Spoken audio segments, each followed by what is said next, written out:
Hello everyone, it's Old Guardian here. Yesterday we finally got the news of the 2019 season Hearthstone esports, and the announcement had a lot of information. I'm here to tell you all you need to know about Hearthstone esports for 2019, and it's going to be easier to compete in Hearthstone this year than it has ever been before. It's not quite as easy as it would have been if they had actually put in a tournament mode within the client, but nonetheless, it's going to be a bit easier. So the topics that I'm going to go through in this video is the three-tiered system of Hearthstone esports: Masters Qualifiers, Masters Tour events and Grandmasters, as well as some rules changes in that nodes are going to be allowed in online and offline competition, and in online competition also deck trackers are going to be allowed in Hearthstone esports in 2019. And finally, the big thing: the new competitive format, Specialist. We're leaving behind Conquest, we're leaving behind Last Hero Standing. All official Hearthstone esports as the default format in 2019 will use the new Specialist format. First, the three-tiered system, and the two lowest tiers. First is Masters Qualifiers, and the qualifier season for the first Master Tour event, which will be held in June, is beginning very quickly.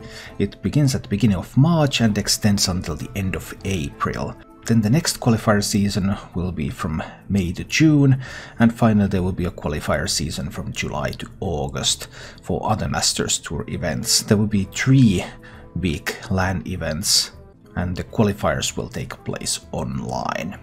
There are multiple ways to qualify for those LAN events. Players can qualify for Masters Tour through multiple routes. So first there's the online qualifiers, these online cups. Online cups are back. Then there are going to be some third-party tournaments that will also award invites to these tournaments. We have no real information about these yet, so we'll have to wait and see. Are these going to be like DreamHack competitions or something else? I don't know yet. At previous Masters Tours, having collected enough points in 2018 to be a 1, 2 or 3 star master, Chinese players qualify through the Chinese Gold Series system, and all Hearthstone Grandmasters are automatically invited. So for most people right now, it's these online cups and then possibly some other third-party tournaments that haven't yet to be announced. But the online cups, they are open, they're available. Sign-ups for each online cup will begin exactly 2 weeks before the tournament start time, and the estimated tournament length for the eventual winner is going to be 9 hours, because there's a Swiss portion, there's going to be playoffs, a lot of stuff to play through.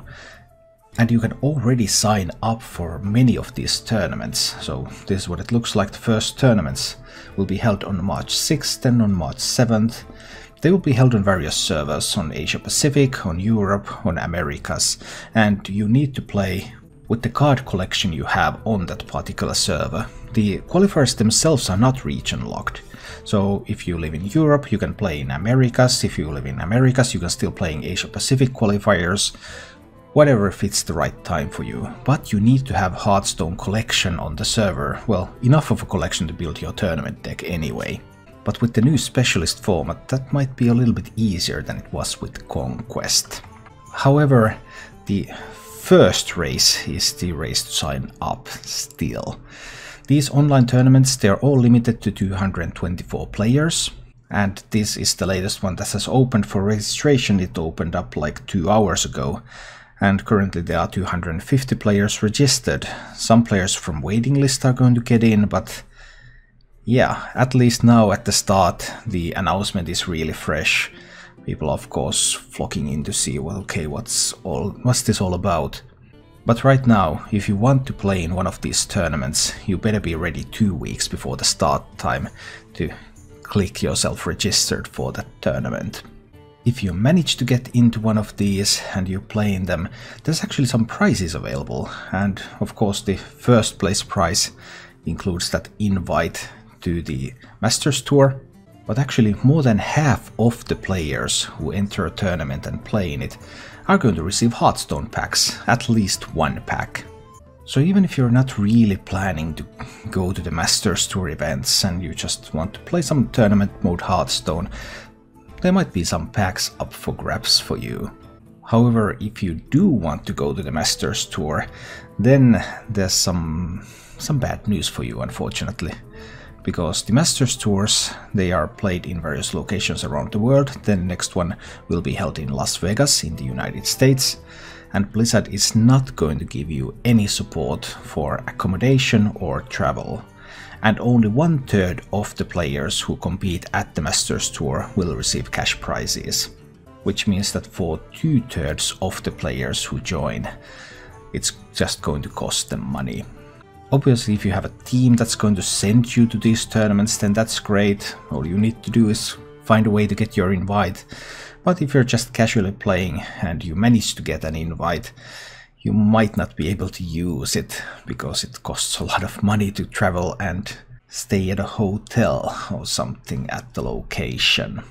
One thing that was notable in 2018 rule set for Hearthstone was that all sorts of note-taking was forbidden. Even in offline tournaments, players were not even allowed to use pen and paper to keep track of what's going on in the game. And this is pretty much unlike in other card games. And that rule set has been changed for the 2019 season. Written notes are now allowed. You can't bring pre-written notes already to the tournament, but you can get a blank piece of paper and a pen and make notes during the games. And in the online tournaments, like those qualifiers, you can also use deck tracker now. To be honest, it's not like Blizzard was actually able to stop you from using deck tracker before, but now it's just so that the law-abiding and the more mischievous players are going to be on the same line in this regard. After the Masters Tour Qualifiers and the Masters Tour events, there will be the highest level of Hearthstone competition, which is the Hearthstone Grandmasters. There's been some talk that this would be some kind of league format or something, but no details were released yet. The only thing that the announcement said that Grandmasters details will be revealed later on. However, we did get a bunch of details on the new competitive format, Specialist. So now games will be a bit different than they used to be in Conquest and Last Hero Standing format, because Specialist is going to be a single class format. Yep, that's right.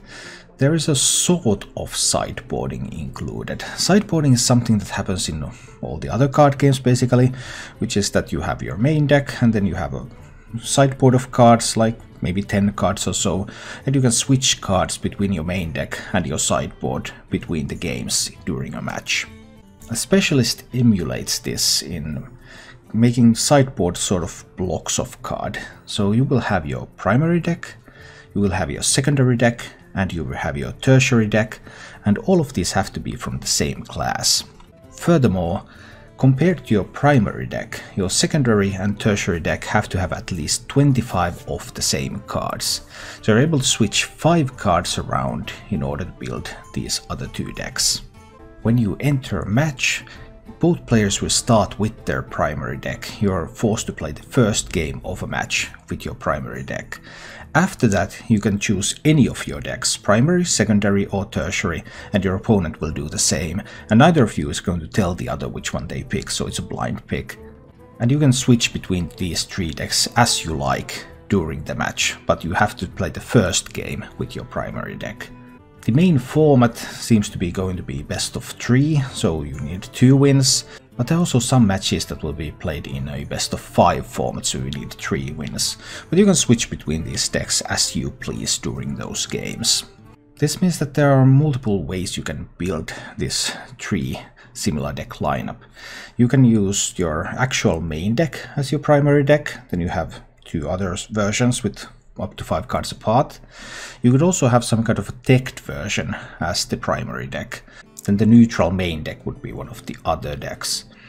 Or you can also try to switch a bit more between archetypes maybe, in which case you could be in some kind of a hybrid as your primary deck.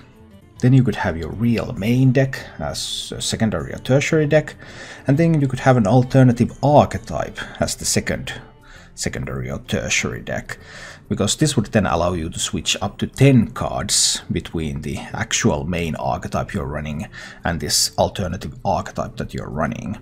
But it also means that you have to start every match with the hybrid version. One example of where this might work would be something like a clone priest. So let's say you want to play this sort of OTK clone priest, the full OTK, just 4 different minion types. Alright, but then you would also like to play this very minion heavy, have the obsidian statues, gargoyles, lyra, all sorts of that stuff, this very minion heavy build of clone priest.